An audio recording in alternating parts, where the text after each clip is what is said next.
नमस्कार फ्रेंड्स। भारत देश में गुरु नानक देव जयंती के दिन में प्रकाश पर्व मनाया जाता है और 2023 में 554वां प्रकाश पर्व मनाया गया।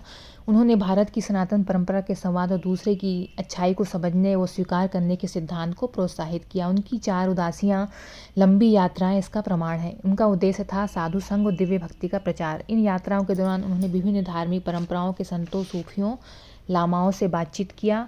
इसी कारण उन्हें तिब्बत में नानक लामा, रूस में नानक कामदार, नेपाल में नानक ऋषि, भूटान में नानक रिपोचिया, श्रीलंका में नानक चार्या, चीन में नानक फूसा, इराक में नानक पीर, मिस्र में नानक वली, पाकिस्तान में नानक शाह, सऊदी अरब में प्रथम पातशाही वाली हिंद के नामों से जाना जाता है। भारत के इतिहास में आदि शंकराचार्य के बाद गुरु नानक देव ने 24 वर्षों में लगभग 28,000 किलोमीटर की पद यात्रा की थी, जिन्हें उदासियाँ बोला जाता है। वे इन यात्राओं के दौरान विरोधियों से भी मिले और प्रशंसकों से भी मिले। सर्वत्र उनके मृदुल स्वभाव और सत्यशील आचरण ने विजय पाई, कटुता कहीं भी नहीं आई।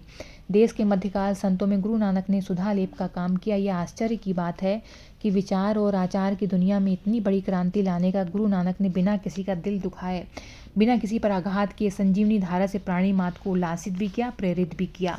वो मक्का मदीना की भी उन्होंने यात्राएं की। उन्होंने उस समय तक के महान संतों, सूफियों की वाणी को समझा, आचरण में उतारा। इसी का परिणाम था कि गुरु ग्रंथ साहिब में 6 सिख गुरुओं के अतिरिक्त 30 अन्य जातियों, धर्मों के संतों की वाणी को शामिल किया गया। उन्होंने प्रतिपादित किया कि कोई भी स्त्री पुरुष किसी भी जाति, पंथ, वर्ग का, घर या पैसे के त्याग के बिना मोक्ष प्राप्त कर सकता है। उन्होंने ऊंच नीच के भेद को नकारते हुए सामाजिक समरसता बढ़ाने के लिए जातियों की संकीर्ण दीवारों को तोड़कर एक ही पंक्ति में बैठकर भोजन मिल बैठकर ग्रहण करने की लंगर परंपरा उन्होंने की शुरुआत करी। आम आदमी की भाषा में लिखे व गाए जाने वाले गुरु नानक जी के शबद कीर्तन 3 मूलभूत त्रिरत्न सिद्धांतों पर जोर देते हैं, जैसे ईमानदारी से काम व पुरुषार्थ कीरत करो, ईश्वर का जप करो यानी नाम जपो, और निजी संपत्ति को मानवता की भलाई के वास्ते बांट कर खाओ यानी वंड छको। स्वयं गुरु नानक देव जी ने 1522 में करतारपुर साहिब आकर रहने लगे। उसके पश्चात 1539 तक खेती भी करते रहे। फिर भाव भीने और सामान्य ज्ञान से ओतप्रोत उनके सैकड़ों शब्द हैं, जैसे रैन गावई सोए के दिवस गवाया खाए, हीरे जैसा जन्म है कौड़ी बदले जाए।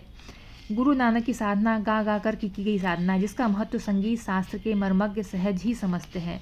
सिख गुरुओं में शास्त्रीय संगीत की अपार समझ थी, जिस कारण गुरु ग्रंथ साहिब की पूरी वाणी को उपयुक्त रागों में निबद्ध किया गया, ताकि आध्यात्मिक संदेश संगीत के संग घुलकर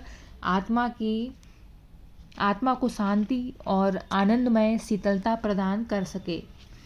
इसी कारण सदियों से अमृतसर के स्वर्ण मंदिर में अर्धरात्रि के एक पहर को छोड़कर शबद कीर्तन पूरे दिन निर्बाध रूप से गाया जा रहा है।